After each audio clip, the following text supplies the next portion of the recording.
লাইফে পারফেক্ট মানুষের চেয়ে একজন পার্মানেন্ট মানুষ বেশি জরুরি। একটা সুন্দর মুখের চেয়ে একজন লয়াল মানুষ পাওয়া বেশি সৌভাগ্যের। তার পাশে তোমাকে বেশি মানায় তার চেয়ে বেশি ইম্পর্টেন্ট কে তোমার প্রতি কতটুকু দায়িত্ববান ও যত্নশীল। জীবনের রূপ আর অর্থবিত্তর চেয়েও এমন একজন মানুষ থাকা জরুরি যে তোমার খারাপ সময়ে সব সময় পাশে থাকবে, তোমাকে বুঝবে, সারা জীবন মানিয়ে নিয়ে সঠিক পথে চলবে। আসসালামু আলাইকুম, তোমরা সবাই কেমন আছো? আমার নতুন আরেকটি ব্লগ ভিডিওতে তোমাদের সবাইকে স্বাগত। তোমাদের সবাইকে ছোট্ট একটা রিকোয়েস্ট করছি, স্কিপ না করে আমার সম্পূর্ণ ভিডিও জুড়ে থাকবে। আজকের ভিডিওটা আমি একদম সকাল থেকে স্টার্ট করছি আর আমার নাস্তাটা বানানো কমপ্লিট। এদের দেখে না আমার শৈশবের কথা খুব মনে পড়ে। যখন খুব ছোট ছিলাম, খুব ভোরে ঘুম থেকে উঠে মুক্তবে পড়তে যেতাম। যে এরা সবাই মুক্তবে পড়তে গেছে, তো এখন সবাই বাসায় ফিরে আসছে। তো আমার এই যে ছোট্ট ননদটা আমায় এসে একটা বাতাসা দিয়ে গেল। যখন আমরা মুক্তবে যেতাম না, যদি কেউ প্রথম কোরআন শরীফ নিত কিংবা কায়দা নিত, তাহলে কিন্তু জিলাফি, নিমকি কিংবা বাতাসা দেওয়া হতো। আমাদের গ্রামে কিন্তু এখন এই রিচুয়ালটা আছে। আমার শ্বশুর সকালবেলা এক গেতা শাপলা ফুল তুলে নিয়ে আসছিল বিল থেকে, আর এই দুইটা ছোট্ট ইলিশ মাছ দিয়ে আজকে আমি শাপলা দিয়ে রান্না করব। নারীদের অনেক শখের মধ্যে দিয়ে নিজের পছন্দ মতো সংসার সাজানো হলো সবচেয়ে বড় শখ। এটা আমি তুমি প্রতিটা নারী কিন্তু চায় তার সংসারটাকে তার খুব সুন্দর করে সাজিয়ে নিতে। প্রতিটি বিবাহিত নারী একটা স্বপ্ন থাকে, তার নিজের ছোট্ট একটা সংসার হবে, নিজের হাতে ছোট ছোট জিনিস দিয়ে সংসারটাকে সাজাবে।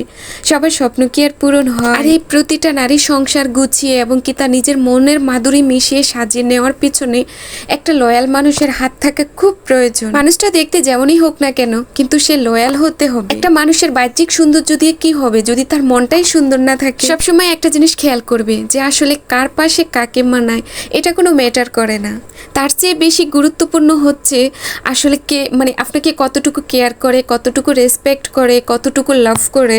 এটাই হচ্ছে সবচেয়ে দেখার বিষয়। আমাদের আশেপাশে এমন অনেক কাপলকে দেখি, দেখতে মাশাআল্লাহ এত সুন্দর লাগে, কিন্তু দেখা গেছে তাদের সেরকম কোনো একটা বনিবনা হয় না। এরকম বাহ্যিক রূপ রং দিয়ে কি হবে বলেন? যদি মনের মিলটাই না থাকে, আসলে একটা মানুষ তার জীবনটা পাস করার জন্য সবচেয়ে যেটা প্রয়োজন, তার লাইফ পার্টনারের সাথে তার মনের যে একটা মিল, আত্মার যে একটা টান, এটাই হচ্ছে সবচেয়ে বেশি পাওয়া। তো এই তো তোমাদের সাথে একটু কথা বলতে বলতে আমার মাছটা ফ্রাই করে নেওয়া কমপ্লিট, এবং কি আমার শাপলাটা ভালোভাবে কষিয়ে নিয়ে মাছটা একটু উপর দিয়ে দিলাম। এদিকে আমার রান্নাটাও কমপ্লিট হয়ে গেছে, এখন আমি তুলে নিচ্ছি। আর দেখুন মাশাআল্লাহ, কালারটা কত সুন্দর আসছে।